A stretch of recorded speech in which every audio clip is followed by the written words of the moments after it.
It's a great story, isn't it? Absolutely, mate. I've actually got a video out tomorrow at 7:30 tomorrow evening. It's part 2 on a little series on Ruben, just kind of looking at and analysing,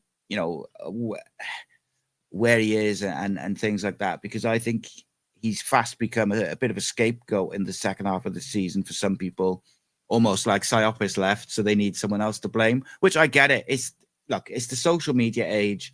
He has got things to improve, but I just think of all the problems at Cardiff City, he's quite low down on the list in terms of like being a problem. But what I wanted to sort of delve into a little bit off the back of what we just talked about, but the whole conversation really, mate, is I want to give you a little hypothetical. We go in to the next couple of games. We've got Sheffield Wednesday home, and who's after that? I can't even think of something in my head. QPR, sorry, I was thinking it's Preston. QPR away. So, hypothetically, everybody's fit for both those games.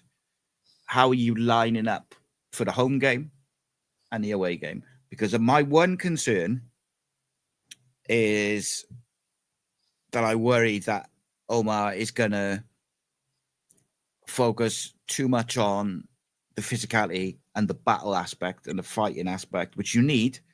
And we're going to become a bit one-dimensional, like just lumping it up to Salic, to Mate. Whereas I actually think our best asset is pace in the wide areas.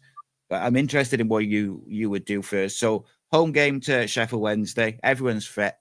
Away game to QPR, everyone's fit. System and players. I think they're two different type of games. I mean, you're playing at home on a big pitch. You want to use that pace. You want to utilize that pace. You want to get in behind a Sheffield Wednesday defense that you can probably find, like we did in the away game, a lack of pace at times. They've got a very good manager who is great at tactical. He's been touted around as possibly the next Southampton manager.